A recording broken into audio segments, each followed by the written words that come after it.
It's a very powerful thing, right? That you could bring $2,500 and you could be into a house for that much money. That's pretty sweet.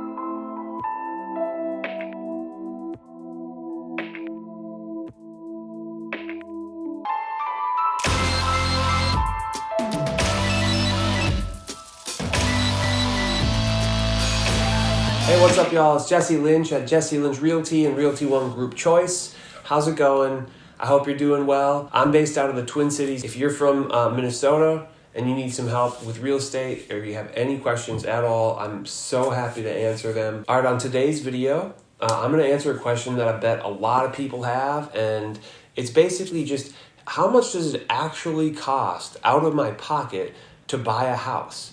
And no, I don't mean how much do houses cost, because that ranges anywhere. You can get a house for free if you find the right, dump. But really what I mean is, how much cash do I need? How much savings do I need? The truth is that, there's a range. It could be a lot of different things, but I'm assuming if you're watching this, it means that you're not of exceptional means. You don't have hundreds of thousands of dollars of cash saved up, or maybe even tens of thousands of dollars of cash saved up. How do I go from being a renter with little savings to a homeowner? And I'm here to answer that, and I have good news, honestly. There's some really cool programs out there that can get you into a house for a really affordable amount of money. And that's what we're going to go over today. So the good news is it doesn't cost you anything to get started looking for a house, right?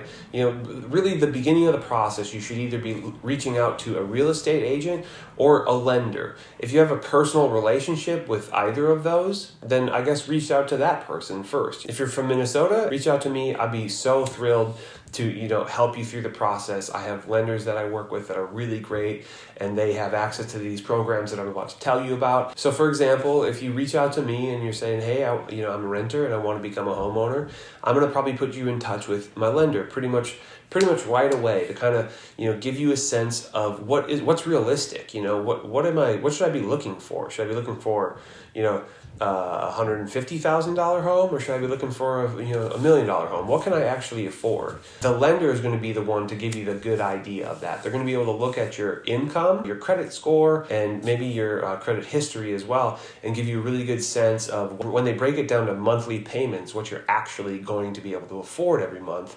And that's going to be really important to you. You can own a home with monthly payments that cost less than rent, which is, pretty exciting.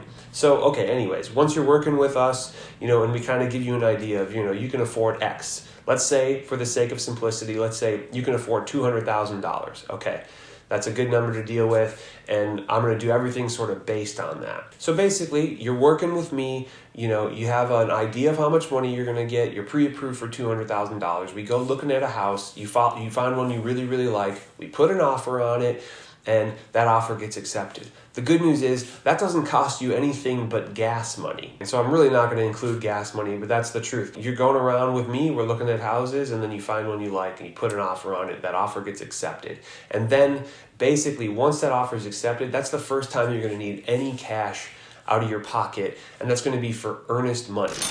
And earnest money fundamentally is just an act of good faith. It's saying, hey, I want this house, it costs $200,000, and I'm going to put $1,000, down towards it, just to show you that I really do want this. I'm going to part with $1,000. You're not just giving it to the seller.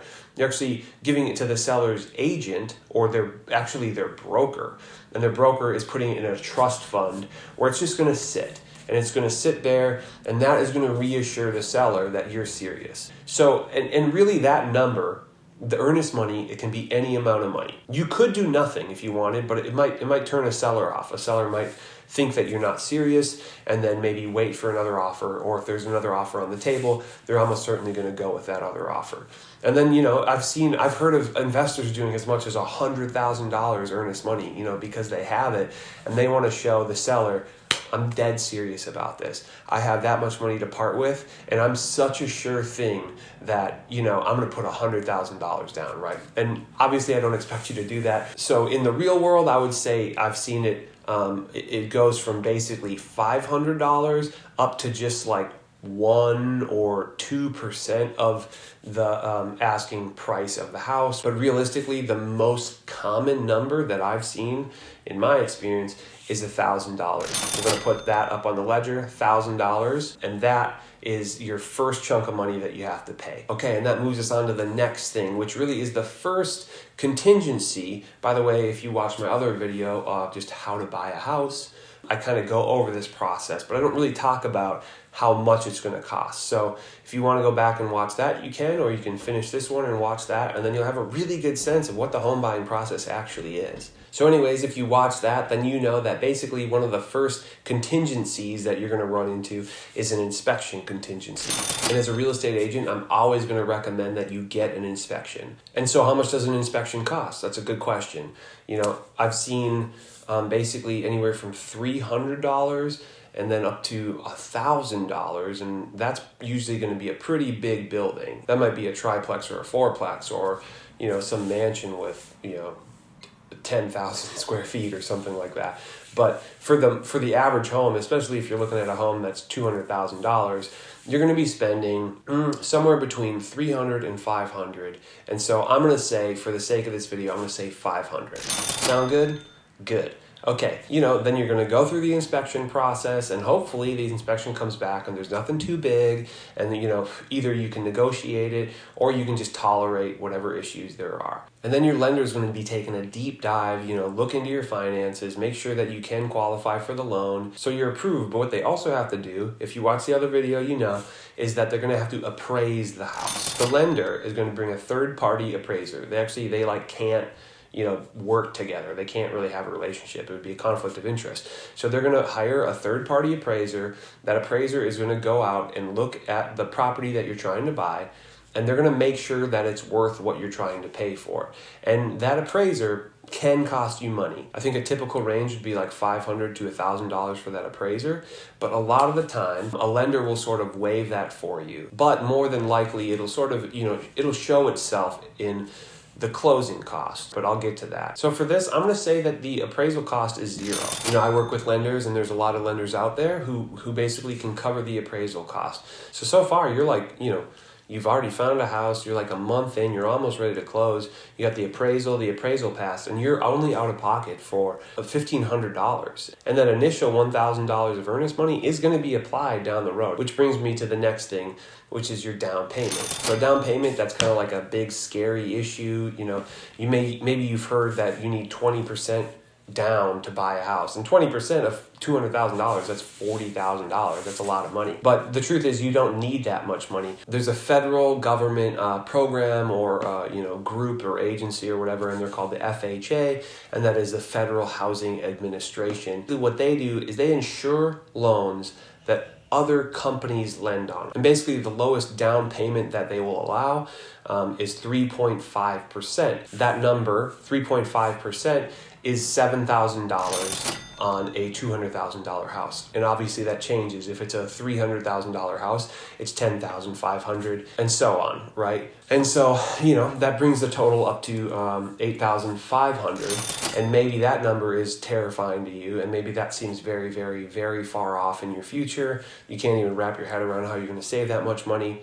Okay, I get that. But don't worry, there's some pretty great programs out there. The one I'm going to talk about is probably the one that I'm most familiar with. It's called MHFA. It's not the same as FHA. It's MHFA, which stands for Minnesota Housing Finance Agency. And basically what they do is they loan a buyer, they can loan you up to $17,000 to use as a down payment, but they require $1,000 out of pocket from the buyer, from you. So what that means is if you have a $7,000 down payment for this $200,000 house, the MHFA will loan you $6,000 of that, and you'll only have to pay $1,000 of that. So which brings your total with FHA over here, which was $8,500, and they give you $6,000, and that makes your total $2,500. And they loan you the rest at the same rate as your other loan. Rates are super low right now, like 3%, which is wild.